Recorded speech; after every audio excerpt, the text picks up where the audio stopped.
Assalamualaikum warahmatullahi wabarakatuh. Selamat bertemu kembali siswa-siswi semuanya. Hari ini kita akan lanjutkan pembelajaran di mata pelajaran pemodelan perangkat lunak.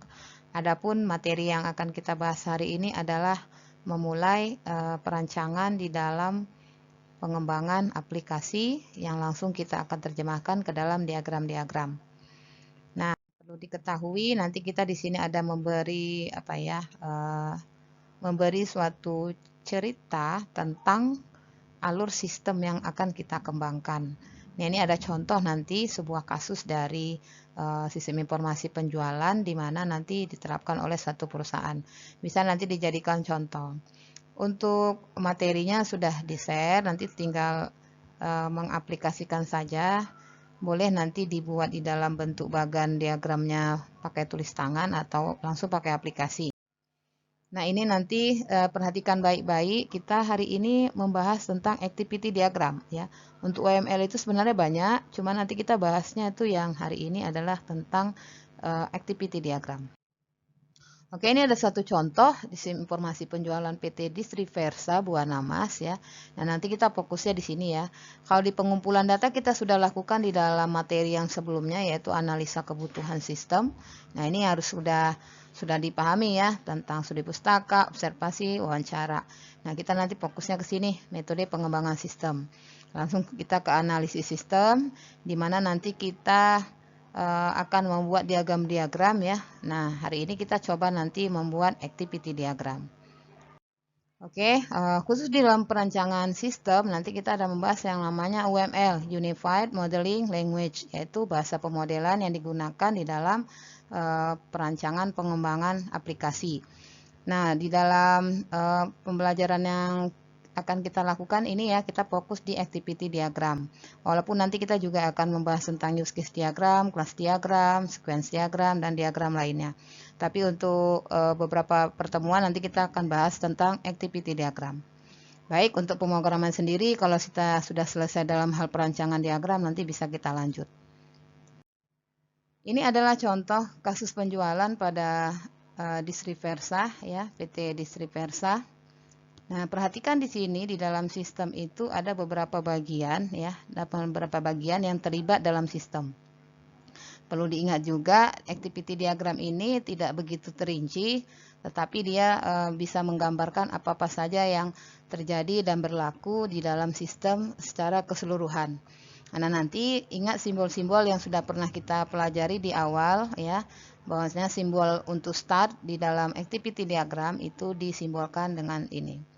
Perhatikan baik-baik, di sini ada 5 bagian yang terlibat di dalam proses penjualan yang ada di dalam sistem informasi PT Distriversa.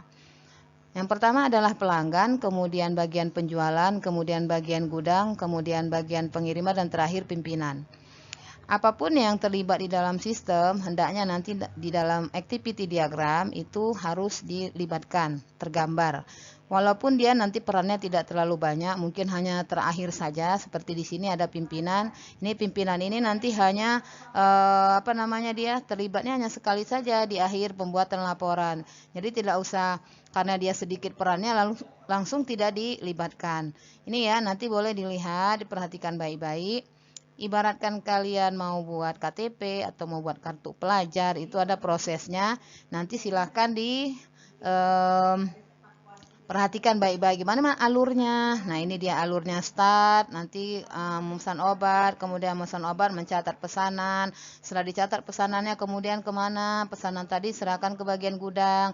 Di bagian gudang dicek pesanan tadi apakah ada barang yang dipesan. Jika ada, siapkan. Jika memang sudah menyiapkan, serahkan nanti ke bagian penjualan.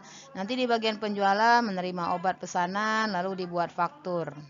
Setelah membuat faktur, nanti kita kirim itu di bagian pengiriman. Karena nanti di bagian pengiriman lah proses obat itu akan dikirim. Nah, alur-alur ini harus sesuai dengan cerita atau apa yang terjadi di suatu sistem. Jadi tidak bisa mengarang. Kalau bisa memang bisa disurvei, ya silakan saja disurvei tempatnya.